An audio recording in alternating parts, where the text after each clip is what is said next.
ناچیز ہیں ہم پھر بھی بڑی چیز ہیں ہم، دیتے ہیں کسی ہستی مطلق کی خبر ہم، دیتے ہیں کسی ہستی مطلق کی خبر ہم۔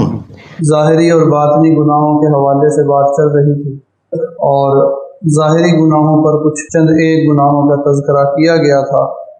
گناہ تو بہت زیادہ ہیں، لیکن چیدہ چیدہ گناہ آپ کے سامنے عرض کر دیے گئے۔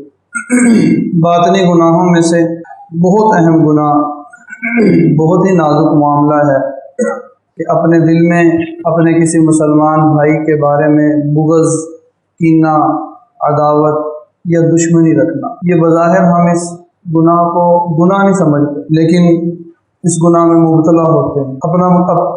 انسان کا دل، انسان کا سینہ کینے سے پاک ہونا چاہیے۔ کسی بھی قسم کا بغض اپنے مسلمان بھائی کے بارے میں دل میں نہیں ہونا چاہیے، لیکن ہم اپنے مسلمان بھائیوں کے بارے میں نفرت، ان کے بارے میں بغض، ان کے بارے میں کینہ، عداوت اپنے دیوں میں، اپنے سینے میں لیے پھرتے۔ یہ تو ہر روز کا ادب ہے۔ ہر رات جب بندہ سوئے تو اس کا دل، اس کا سینہ اپنے مسلمان بھائی کے بارے میں صاف ہونا چاہیے۔ یہ سونے کا ادب حضرات نے لکھا ہے۔ حضرت جنید بغدادی رحمۃ اللہ علیہ ایک اللہ والے تھے، اپنے مریدین کے ساتھ سفر پہ جا رہے تھے تو خواجہ بہلول رحمۃ اللہ علیہ کسی جگہ پہ بیٹھے، درویش انسان تھے، بیٹھے ہوئے تھے، تو یہ ان کے پاس چلے گئے، جا کے سلام کیا، السلام علیکم۔ انہوں نے جواب دیا وعلیکم السلام، اور پوچھا کون ہو؟ کہا جنید بغدادی ہوں۔ کہا اچھا وہی جنید جو لوگوں کو واعظ کہتا ہے، جو بیان کرتا ہے، جو لوگوں کی تربیت کرتا ہے؟ عرض کیا جی حضرت وہی جنید۔ فرمایا اچھا تم لوگوں کو واعظ کہتے ہو، تمہیں کھانے کے آداب کا پتہ ہے؟ کھانے کے آداب آتے ہیں؟ تو حضرت جنید بغدادی رحمۃ اللہ علیہ فرمانے لگے جی حضرت کھانے کے آداب آتے ہیں، اور بتانا شروع کیا، ہاتھ دھو کے کھانا، بسم اللہ پڑھ کے کھانا، اپنے سامنے سے کھانا، آرام سے کھانا، لقمہ چبا کے کھانا، یہ جتنے آداب کتابوں میں لکھے ہیں وہ بیان کیے۔ تو خواجہ بہلول رحمۃ اللہ علیہ فرمانے لگے تم لوگوں کو واعظ کہتے ہو، تمہیں کھانے کے ادب کا تو پتہ نہیں، تمہیں تو کھانے کے ادب کا ہی نہیں پتہ۔ اور یوں کہا، اٹھے، پلہ جھاڑا اور چل پڑے، اور دور جا کے بیٹھ گئے۔ جنید بغدادی رحمۃ اللہ علیہ پھر ان کے پیچھے چل پڑے، جہاں بیٹھے تھے وہاں جا کے پھر السلام علیکم کہا، انہوں نے وعلیکم السلام جواب دیا، اور پوچھا کون ہو؟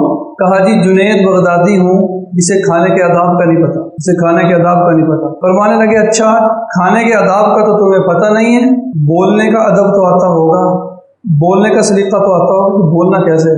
تو جنید بغدادی رحمۃ اللہ علیہ نے عرض کیا جی حضرت مخاطب کے مطابق بولنا، مختصر گفتگو کرنا، سادہ الفاظ استعمال کرنا، جو ادب کتابوں میں لکھے ہیں وہ بیان کیے۔ جب چپ ہو گئے تو فرمانے لگے جنید تم پہ افسوس ہے، تمہیں کھانے کے آداب کا تو پتہ ہی نہیں تھا، تمہیں تو بولنے کے آداب کا بھی نہیں پتہ۔ اور یہ کہا اٹھے، پلہ جھاڑا اور چل پڑے، اور دور جا کے بیٹھ گئے۔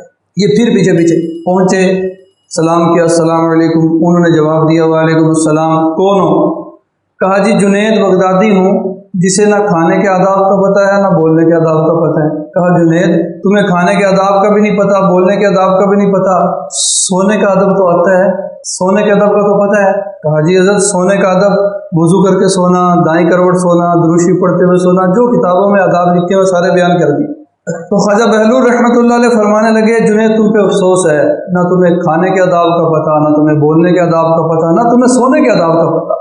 یہ کہا، پلہ جھاڑا اور چلنے لگے تو جنید بغدادی رحمۃ اللہ علیہ نے آگے بڑھ کے ان کا ہاتھ پکڑ لیا اور عرض کیا حضرت نہ مجھے کھانے کے آداب کا پتہ ہے، نہ مجھے بولنے کے آداب کا پتہ ہے، نہ مجھے سونے کے آداب کا پتہ ہے، آپ کی یہ ذمہ داری بنتی ہے کہ مجھے یہ آداب سکھائیں، آپ مجھے سکھا کے جائیں۔ تو فرمانے لگے جنید تم نے جو کھانے کے آداب بیان کیے ہیں وہ ٹھیک ہیں، کتابوں میں لکھے ہیں، ایسے ہی ہے، لیکن کھانے کا سب سے پہلا ادب یہ ہے کہ تم جو لقمہ کھا رہے ہو تمہیں یہ پتہ ہونا چاہیے کہ وہ حلال کا ہے یا حرام کا ہے۔ اگر تمہارا لقمہ حرام کا ہے تو تم نے جتنے آداب بیان کیے ہیں ان سارے آداب کو کوئی فائدہ نہیں۔ تو کھانے کا سب سے پہلا ادب یہ ہے کہ بندہ یہ دیکھے کہ میرا لقمہ حلال کا ہے یا حرام کا ہے۔ پھر فرمایا جنید تم نے جو بولنے کے آداب بیان کیے ہیں وہ ٹھیک ہیں، وہ آداب غلط نہیں ہیں، لیکن بولنے کا سب سے پہلا ادب یہ ہے کہ تم جب بولنے لگو تو یہ دیکھو کہ